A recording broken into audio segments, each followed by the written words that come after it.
Imamu Mayfield, 6'3", is sculpted 210 pounds, 24-4-2 in 10 years as a pro. His last 5 starts with his last fight against a named fighter. That was a TKO loss against former middleweight titleist Jorge Castro in Argentina. And here is 257-pound Lawrence Claybay.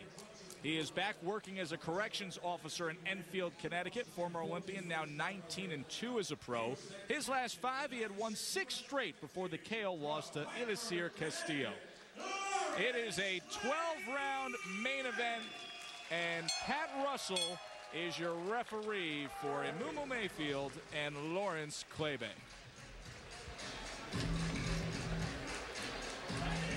Let's go.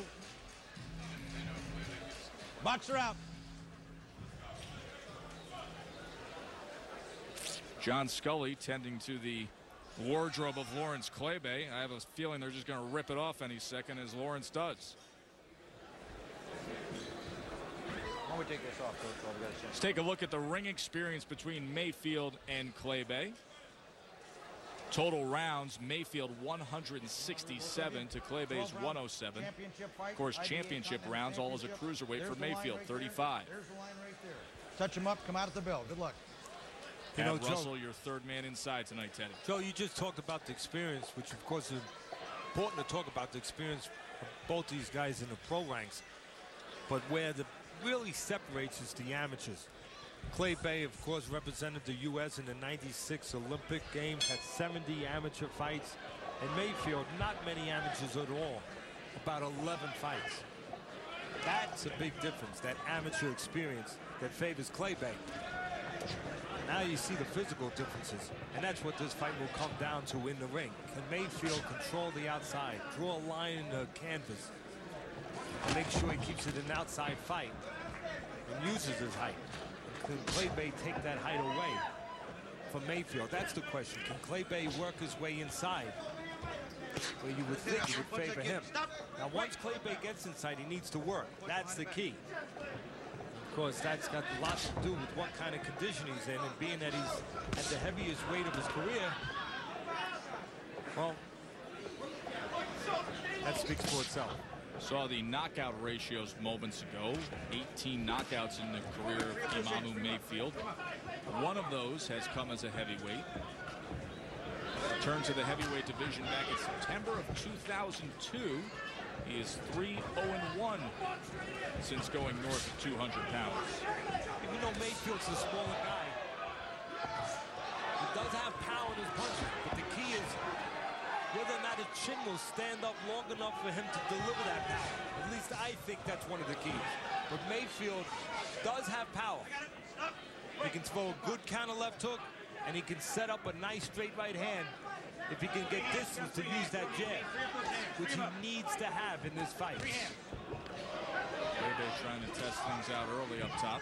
Mayfield should not be on the inside with Claybay, who's been a heavyweight his whole career. Mayfield really a cruiserweight. First 25 fights at 192 pounds or less for Mayfield. Only moved to the heavyweight division his last 4 fights.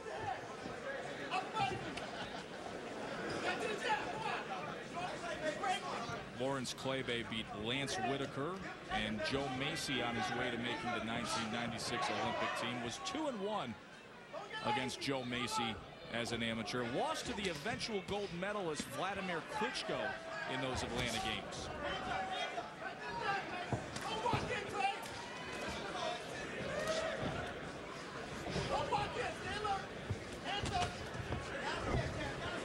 A lot of people would say that Mayfield's chin has been a question mark at cruiserweight. Well, if that's true, you definitely have to think as a heavyweight that problem could possibly worsen. We're going to get a little inkling of that tonight, I believe.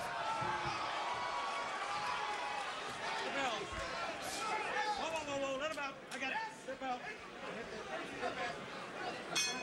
And as the first round comes to an end, there's Imamu Mayfield. Teddy, give us your tips for Mayfield tonight. Well, for the former cruiserweight champion to really start to make it as a heavyweight, number one, Charge him for real estate. He's short, you're tall. Keep him outside and make him pay a price for every inch he comes forward. And number two, keep your foot or your feet set. Don't run around the ring. Then you won't be able to punch and he can walk in. Keep your feet on the ground. Punch from the right distance so he cannot get close. And finally, number three, the stick, then the right. Keep it simple. Your jab should dominate this fight because of your size. Then the right hand should try to close the show. And as for the veteran Lawrence Claybay, Teddy. Well, if Claybay wants to get back into things in the heavyweight division, number one, do not lay on the outside, or his long jab and right hand will land all night. Use your jab to work and close. Number two, do not start punches from too far. If you reach with the tall man, you get caught on the way in. Bring your feet and get close by stepping, not reaching. And finally, number three, use the right hand to take away his jab. Time your right hand over his left. You can land hard shots that way and also negate his long left hand. Let's see if he does any of this. Right here would be a good spot for Claybay to time that right hand. There it is, Teddy. There it is. Sent in the right hand against Mayfield. Start off this second round. He was right 8 out of 26 on his power punches in that first round. Mayfield was 2 out of 40 with his jab totals in that first round. And you don't need me to tell you that on the inside it should be Claybay. He's the bigger guy, the stronger guy, the natural heavyweight. His whole career has been a heavyweight since turning pro at 235 pounds. The key on the inside is whether or not Claybay, at 257 pounds, the heaviest of his career, whether or not he works, whether or not he makes sure that he finds ways to work instead of allowing Mayfield to do this, survive and rest. That's the key. So far, it looks like Claybay doesn't have trouble getting in close. So the question's going to be, what does he do when he gets in close? And what does he want to do? And on the other side, Teddy, can Mayfield do anything to earn Claybay's respect so that he's not just walking in? That's exactly why the tip said charge money for real estate. For every foot that Claybay tries to advance, Mayfield's got to make him pay a price. Not a monetary price, but a punch price. Teddy, One or two talked punches. about questioning the chin of Mayfield as a cruiserweight. He was taken out by Arthur Williams. He was also taken out by J.C. Gomez, who, of course, currently is campaigning as an unbeaten heavyweight. And then back in 2001, he didn't continue after cuts in the 8th round against Jorge Castro. So he has been stopped a few times dating back to 1998, all against upper-tier fighters. He's been knocked out 3 times, and that's why there's question marks stepping up in the heavyweight class. As you said, all upper-tier fighters, but upper-tier cruiserweights. The question marks that people have about Mayfield, boxing people, is one, the physical part of how good his chin is, and two, the mental part. How does he handle pressure? Does he keep himself together? Does he panic? That's the question about Mayfield. Can he sustain offense? And that's got a lot to do with his mental state, keeping himself together. Mayfield wants distance in this fight, and he wants a punch at the right range before Claybay gets in here close. Second round scheduled for 12. This is Friday Night Fights presented by Miller Lite.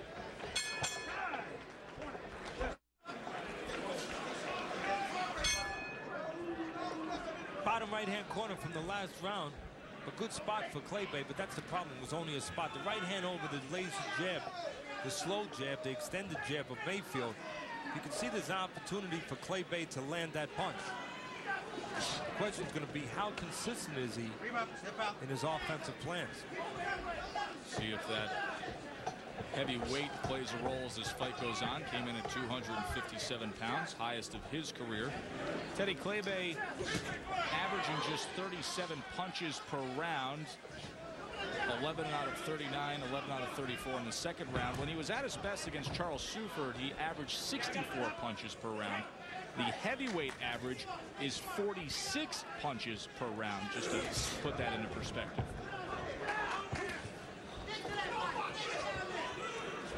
Claybay's punch total is going to be connected to what we perceive as his conditioning level here tonight. That could allow Mayfield to have a good opportunity here tonight. You know, it's a funny thing. Mayfield took this fight on a little bit of late notice, filling in and replacing the original opponent for Clay Bay. And you always wonder about condition when a guy's filling in late when he didn't have full time to prepare, but this is the case where it's the reverse. Mayfield, the guy that didn't have full time to prepare, he's in shape. You're not worried about his conditioning. It's the conditioning of the guy who had the full time, Clay Bay in this case, whether or not his condition will allow him to perform the way he wants to. 38-year-old Lawrence Clay Bay was originally scheduled to fight Leo Nolan, the guy who we saw defeat the veteran Lou Savarese not long ago. Nolan, of course, got into a bad car accident back in his native Detroit, and he's recovering. We wish him well with that. Yes, we do. He had a good performance on our air not too long ago against former contender Lou Savarese. This is not what you want to see if you're back of Clay Bay. He gets in close. You know the outside is probably going to be conceded to Mayfield with that long jab if he uses it. But this is not what you want to see if you're back of Clay Bay. He gets in close, but he doesn't do anything. That's exactly what you'd want to see if you were in the corner of Mayfield. But there goes his shot, and there goes the chin that we've been talking about of Mayfield, and his legs are not there. They are not there, and there's enough time left here. Now, condition or no condition, Clay Bay knows he's got his guy hurt. You know he's going to run out of this corner, and those hands are going to fly. Here comes Lawrence Clay Bay, the 38-year-old former Olympian, looking for a win to get his career back on track.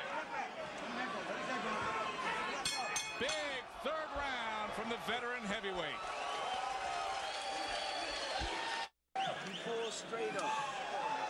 Imamu Mayfield trying to gather himself after going down in round number 3. Teddy, here's a look at how Clay Bay scored it. Well, Clay Bay wanted to be close, and he got close, and he kept his hands free. He landed that left hook that started it, came in. Mayfield was laying on the ropes, and then the right hand put him to the floor. Let's see it again.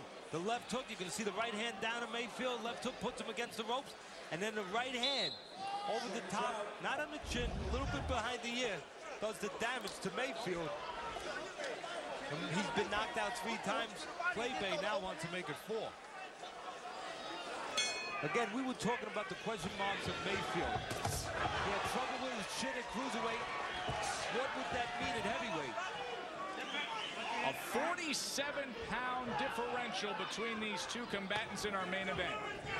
Lawrence Clay Bay now stalking forward against Imamu Mayfield. Friday night fights presented by Miller Lite, coming to you from Southern California at the Pavel Resort and Spa. I'm Joe Tessitore alongside Teddy Atlas. In what could be a career-altering fight here, Imamu Mayfield, the former world champion, trying to find something at heavyweight. Lawrence Clay Bay looking to get back to where his career once belonged before this shocking knockout loss last summer. Looking good so far. Well, Mayfield, we said it in the tips, needs to set his feet, needs to be on the outside, not inside. And when he's been inside, he's been hurt. He needs to be on the outside and needs to punch with his feet set on the outside. That's the key, not just to be outside, but to be able to punch on the outside. Otherwise, your opponent's going to come right in. And Clay Bay has come right in. And we talked about the feet being set on Mayfield. Watch when Mayfield moves his feet. That's an invitation for Clay Bay to walk right in and not worry about anything effective from Mayfield. He knows he's not set, and then he can't hurt him. And Clay Bay has been taking advantage walking in. 10-8 round in the 3rd round because of the knockout. Teddy Atlas' scorecard 29-27. We said early on, Clay Bay didn't seem to have any problems getting inside. The question to me was, what was he going to do at 257 pounds, the heaviest of his career? What was he going to do when he gets inside? Well, when he works, when he gets inside, it's been him. It's been his way. The question now is, because of his condition or lack of conditioning with Clay Bay, how often will he work when he gets inside? We've gotten a little answer of that this round, coming off the last round, Joe, with the knockdown.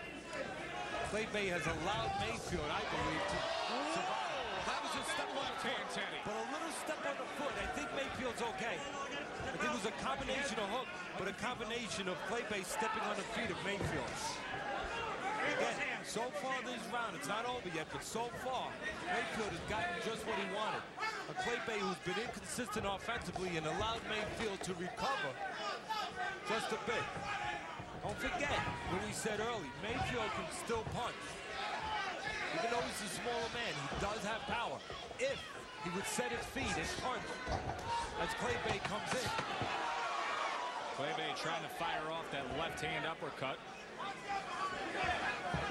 Coming to the end of 4 rounds, they're scheduled for 12.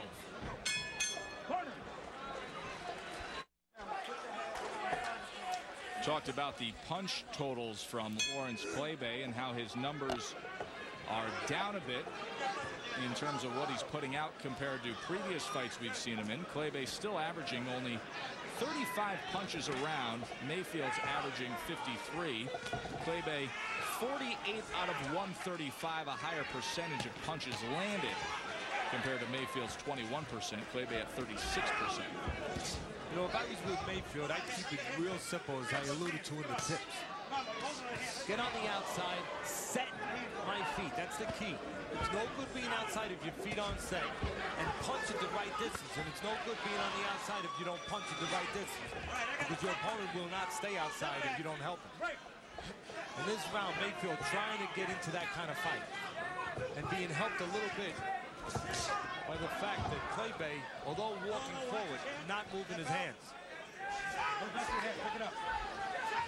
It's never been a question about the talent of Kleber. He's got speed, got a good amateur background. Not a big puncher, but a guy that winds up hurting a lot of guys because he's got quick hands. He catches them with punches they don't expect. His work ethic and conditioning has been the only question for Kleber. His last 6 fights in the 240s and 250s. Early in his career, Joe, he was in the 220s.